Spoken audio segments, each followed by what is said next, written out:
The Boys Season 2 is finally here, but after so long apart from our favorite superhero hunting vigilantes, it's okay if you need a quick reminder of all the crazy stuff that's happened so far. Luckily, that's what we're here for, so join me as I recap Season 1 of this bloody, vulgar, insane show to remind you of all the major points you need to remember before going into Season 2. Let's get started.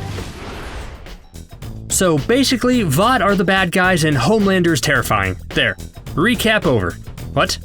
Okay, I guess I should explain some more. Vought is this mega corporation that basically owns and manages all the superheroes in the United States. The country's top superheroes and Vought's top money earners are the Seven, an extremely powerful superhero group that's led by Superman stand-in Homelander. On the surface, these heroes seem like beacons of hope the world needs. But characters like Hughie are about to find out just how fake that image is. It's a really great setup for a show. In the real world, superheroes dominate everything with their image and merchandise, so a show that highlights the dark side of that is perfect for today. Hughie's girlfriend Robin is turned into raw goo by the Seven speedster A-Train, and instead of an actual apology, Hughie is offered a nice settlement if he signs an NDA. Tragic stuff. It's then we meet Billy Butcher, who tells Hughie that he's a Fed and building a case against the corrupt superheroes. In his eyes, they're all bad. But that's not all true. There's heroes like Annie, a small-town superhero known as Starlight who has always strived to be part of the Seven thanks to her innate desire to help people and an overbearing mother. She's called up to join the Seven after one of their members retires, but is almost immediately exposed to just how corrupt the Seven is after she's assaulted by the Deep and learns that being a hero in the Seven is more about looking good and making money than it is about saving people. So Hughie agrees to help Butcher, but this attracts the attention of Translucent, and the invisible superhero comes and attacks Hughie with the intent to kill him. Butcher makes a spectacular entrance and the two of them are able to electrocute and knock out Translucent. Once Hughie wants to call it in, Butcher reveals that he sorta lied about being an FBI agent and now Hughie's involved in a massively illegal activity. Whoops. So now they have to kill Translucent, but his skin makes that impossible, so they recruit Butcher's friend Frenchie to help out. Oh man, the gang is starting to come together. Anyway, they get Translucent to talk thanks to a very intrusive bomb, and in the end, Hughie pulls the trigger out of revenge for Robin. Meanwhile, Butcher recruits another one of his old friends known as Mother's Milk, who has a girlfriend who would not be happy with this kind of extracurricular activity, but he joins anyway.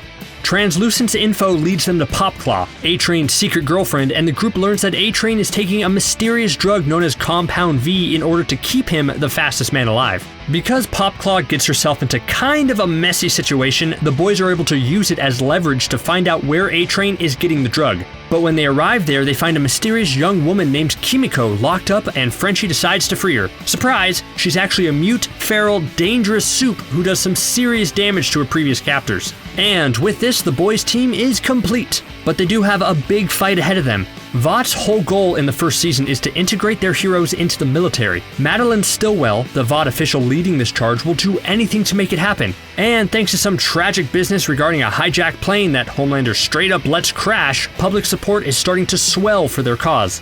Meanwhile, Hughie starts getting close to Starlight after getting to know her, and even though he's starting to really like her, he still uses her for information on the Seven. But Starlight is going through her own personal crisis. At a big Believe Expo that she takes Hughie to, Starlight breaks down and gives a big speech about the Seven's corruption and calls out the Deep for his awful behavior. After blackmailing a high-ranking superpowered pastor at the Believe Expo, the boys discover that Compound V is much more than just a steroid. They find out that Vought is giving Compound V to babies in order to give them superpowers, and they're shocked to find that every superhero on Earth was created by Vought through Compound V. And Homelander's backstory about being an alien who was raised on a farm with American values is all a big lie. And Butcher uses a baby with laser eyes in a fight scene, which isn't important to the plot, but just too awesome not to mention. Using a mind-reading superhero named Mesmer, the boys get more information from the mute Kimiko, and they're able to decipher that Vought wants to create a superpowered terrorist in order to force the military to let the Seven in. They call in the actual authorities, and Vought seems like it's going to be exposed, but then a superpowered terrorist does show up, forcing the government to drop their case since now the Seven are actually needed. Turns out Homelander, who all season long has had the weirdest motherly relationship with Stillwell, went behind Stillwell's back to create this superpowered terrorist. But that's not the worst thing. Mesmer rats out the boys to the Seven, so now they're all known, which will make their goal in Season 2 even harder. But understandably, Starlight feels hurt over Hughie's betrayal, though she eventually comes around to Hughie's side, given that she sees how bad the Seven is and even helps him escape in the end by fighting A-Train. So the end of the season sees Butcher attempting to take down Homelander by threatening Stillwell. See, Butcher is upset because his beloved wife Becca mysteriously disappeared years ago, and he believes Homelander is responsible for killing her after assaulting her. But that's not the case. And the whole season sees Homelander and Butcher both separately trying to figure out what happened to Becca. After Butcher's plan to hurt Homelander backfires when Homelander straight up melts Stillwell's face, Butcher tries to blow him and Homelander up, only to be saved by the superhero and taken to a suburban house where they discover Becca is not only still alive, but also gave birth to Homelander's son. Turns out the assault Butcher thought happened was more of a consensual affair, and when she got pregnant with Homelander's baby, Vought hid her away. That certainly sets the stage for an awkward conversation in Season 2. Oh, and the Deep tried to rescue a dolphin, but failed miserably. I forgot to mention that.